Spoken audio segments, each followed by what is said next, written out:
శ్రీమాత్రే నమః. సభ్యులందరికీ శుభోదయం. మనం జగన్నాథ స్వామి ఆలయ విశేషాలు రోజు తెలుసుకుంటున్నాం కదా. అందులో భాగంగా ఇవాళ ప్రసాదం గురించి తెలుసుకుందాం. మరొక ప్రత్యేకత, జగన్నాథ ఆలయంలో దేవుడికి నివేదన చేసిన ప్రసాదాన్ని మహాప్రసాదంగా పిలుస్తారు.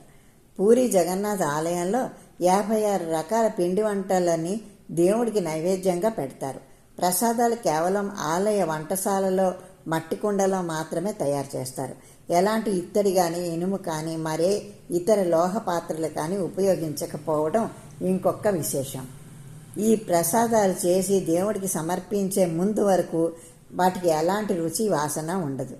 మరొక ప్రత్యేకత, ఎప్పుడైతే దేవుడికి సమర్పిస్తారో వెంటనే ఘుమఘుమలతో పాటు రుచి వాసన కూడా ఉంటుంది. ఇదంతా దేవుడి లీలనే చెప్తారు.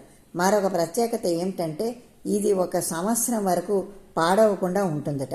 ఈ ప్రసాదాన్ని దాదాపు 2000 మంది దగ్గర నుంచి 2 లక్షల వరకు భక్తులకు మనం పంచిపెట్టచ్చుట.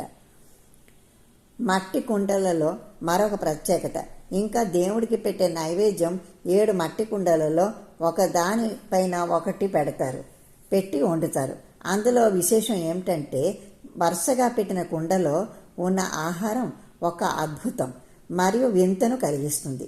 సాధారణంగా కింద అంటే అడుగున ఉన్న కుండకి వేడి తగిలి ముందుగా ఆహారం పదార్థాలన్నీ ఉడికిపోవాలి. కానీ ఎక్కడ అలా జరగలేదు. ఇక్కడ మాత్రం ముందుగా చివరి అనగా 7వ కుండ తొందరగా ఆహారం ఉడుకుతుంది. చివరిగా కింద మంట పైన ఉన్న కుండలోని ఆహారం చివరిగా ఉడుకుతుంది. అదే ఇక్కడి ప్రత్యేకత.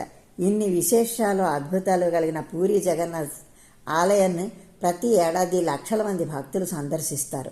మీరు కూడా జీవితంలో ఒక్కసారైనా ఈ అద్భుతాన్ని చూసి తరించండి. తప్పకుండా పూరి జగన్నాథ స్వామి ఆలయాన్ని దర్శించండి. శ్రీమాత్రే నమః.